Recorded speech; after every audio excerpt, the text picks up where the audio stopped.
We got this from ABC News. Trump election case is tossed after special counsel Jack Smith requests dismissal, citing categorical DOJ policy.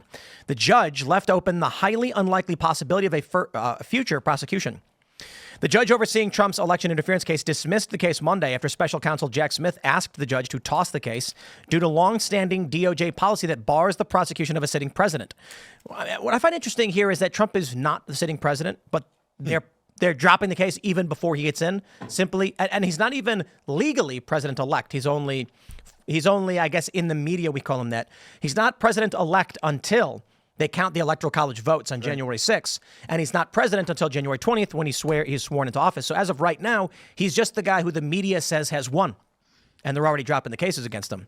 They say Smith also asked the judge in Trump's classified documents case that his appeal against Trump's two co-defendants in that case, Walt Nauta and Carlos de Oliveira, be allowed to continue.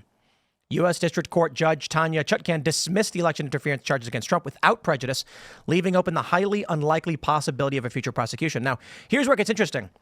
Pam Bondi, Trump's choice for AG, says that she has a past vow. She will prosecute the bad prosecutors who indicted Trump. NBC News reports in 2013, Florida Attorney General Pam Bondi's office faced a decision where the joint investigations from other state attorneys general into Trump University, where students paid up to $35,000 for business classes that critics claimed were fraudulent. Blah, blah, blah. They say since then, two former state attorneys general have followed polar opposite political paths. Let's get to the point. Bondi spent the last decade, et cetera, et cetera.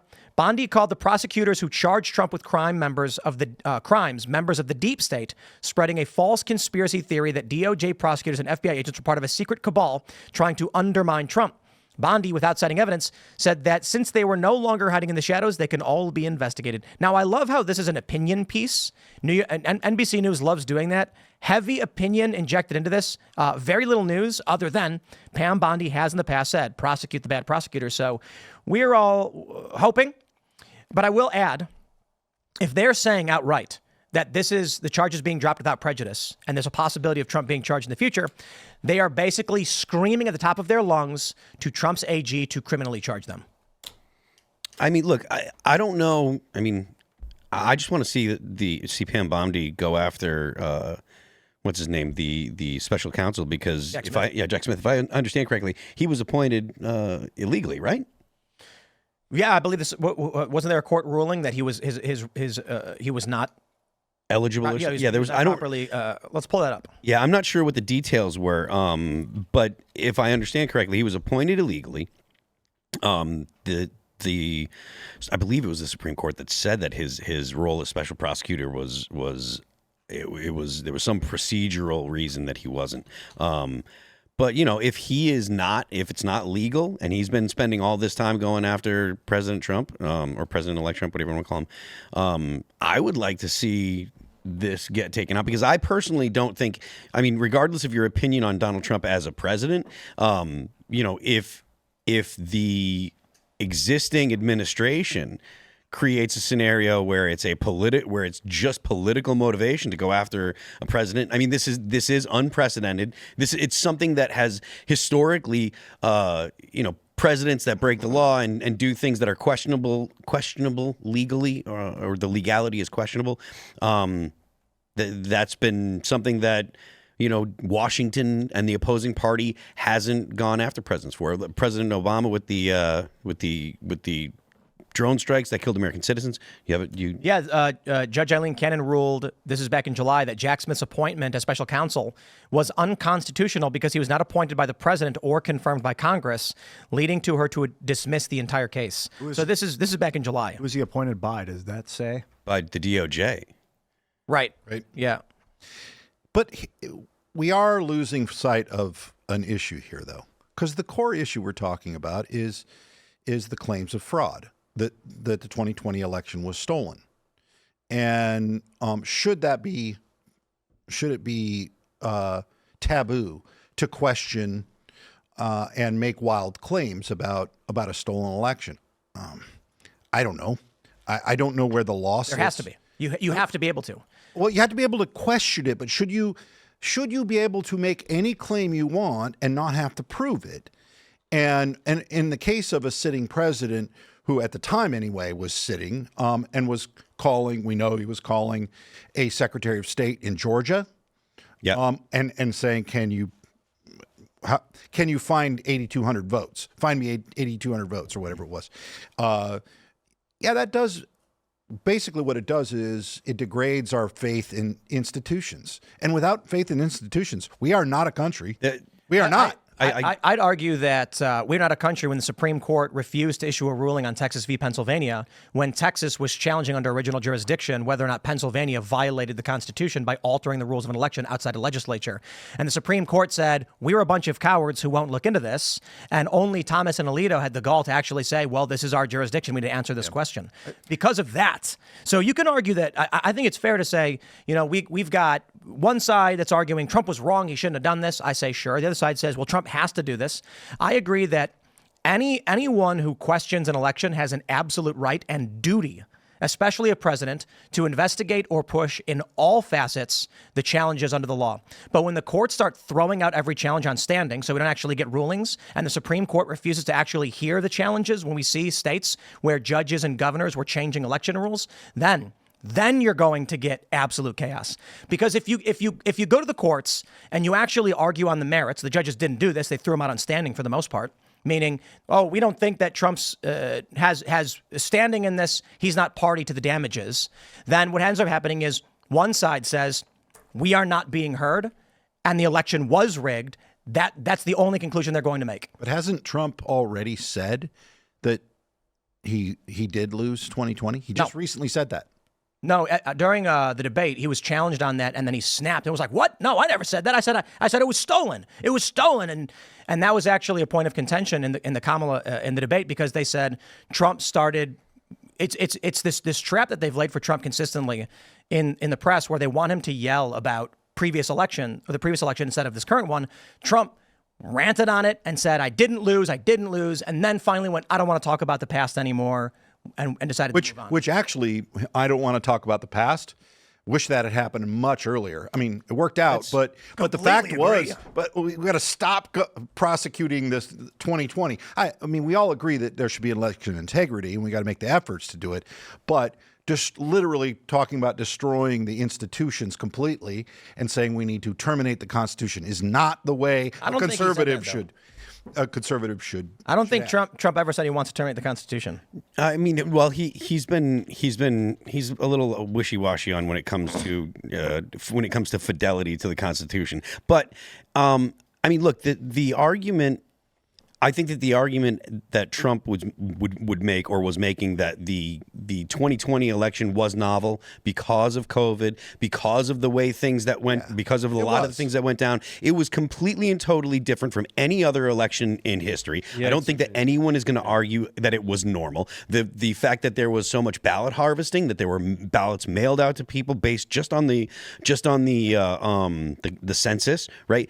And so all those things changed the way that the election, the results of the election. And so whether or not Trump articulates properly the arguments that he's making, because the guy never articulates arguments properly. He's talking with his gut, and that's how people hear him too. His people that are and how he connects with people. Exactly. That's what resonates. With it does exactly. And so fair enough. People that are going to go ahead and look at the letter of the law, they're going to say Trump said this and he said that and it was wrong and blah blah blah. They're probably right, but the fact of the matter is, everyone does agree that because of COVID and because of the way the election was, it was a novel election. And for Trump to say, "Look, find me the votes because I know they're there," that's not saying go create votes. That's saying go count them. And they did find votes later on. Yeah, they were like, "Oh, look, a USB with a bunch of votes on it." Yeah, but that's besides the point. So Trump never called for the termination of the Constitution.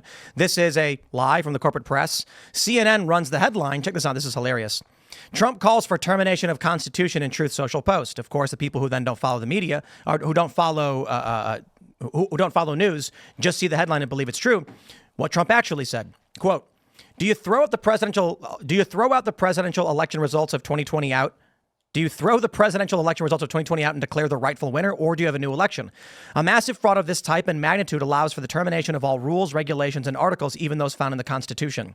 Then big tech, blah, blah, blah. So the issue there is this is not news. This is an opinion piece. Real news would say Donald Trump made a statement about fraud in the election and what it could result in. They would then go on to say, while some in the Democratic Party are saying this is Trump calling for the termination of the Constitution, others are pointing out Trump is saying that should there be a fraud, the rules have been thrown out and this allows people to navigate beyond the Constitution. He never called specifically for doing it. They just lied because CNN is opinion and not fact. When it comes to having faith in the institution, I agree it's important, but I think it's also legal for people to lie, politicians to lie. And if they say there's fraud when there's no fraud, I'm pretty sure it's legal to do that. Mm-hmm. And since, politicians lie, I lose faith in the industry. I can't do this, dude. Liz Cheney, this is an article from 2022. Yeah. Donald Trump believes we should terminate, quote, all rules. Right? He never said that. Imagine if I said it like this. Section 230 allows for people to post obscene, disgusting, far-left psychotic content on social media and throw out all norms as it pertains to free speech. Is that me calling for the overturning of free speech? Of course not. And that's what they do whenever Trump says something. And by all means, I'm not gonna defend Trump on him having accurately articulated anything pertaining to the 2020 election. He gets criticized right now because he went on Joe Rogan, and when Rogan asked him about what happened in 2020, he didn't really have much to say. But I digress. They run these smears, and you know what? All that matters is he won the popular vote.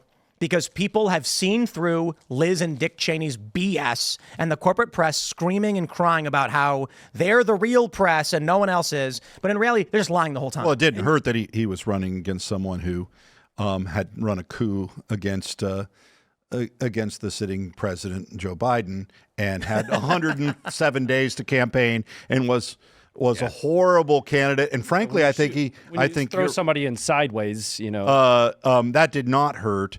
But I agree with you. He resonated with people, and unlike anybody expected, and that to the point that Dudley was making earlier, like you can be critical of President Trump, but when you factor in the things like the novel election and stuff, it makes it really hard to say, okay, yes, Trump has to follow the letter of the law, but everything else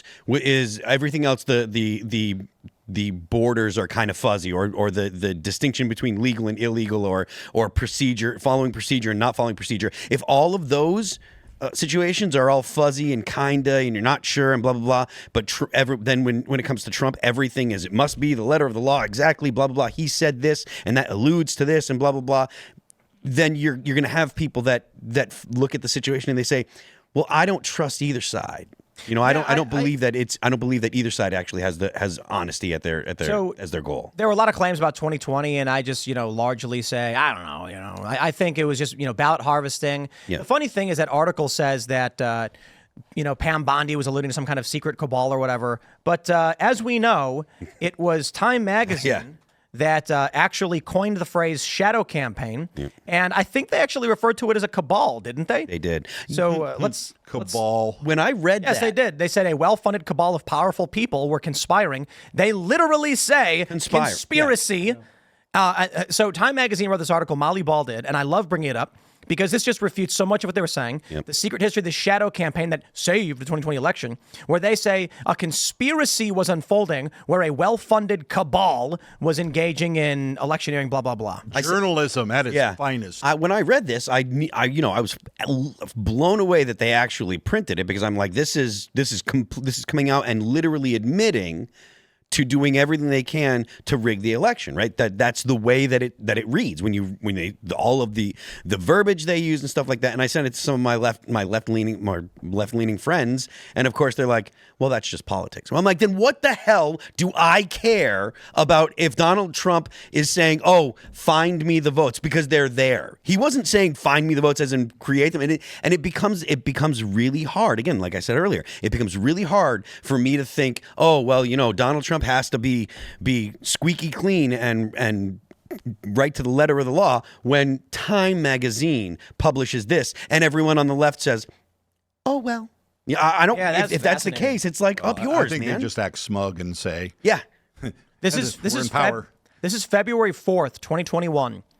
It is just after the inauguration, well before the criminal charges against Trump pertaining to January 6th or anything like that. They were writing articles where they outright, I should say, Democrats and their allies in media had published an article where they outright explained that they engaged in a conspiracy. Their words. The conspiracy unfolding behind the scenes, resistant CEOs and powerful unions and a shadowy cabal. And then Donald Trump's like, maybe we should investigate the election. And they're like, lock him up.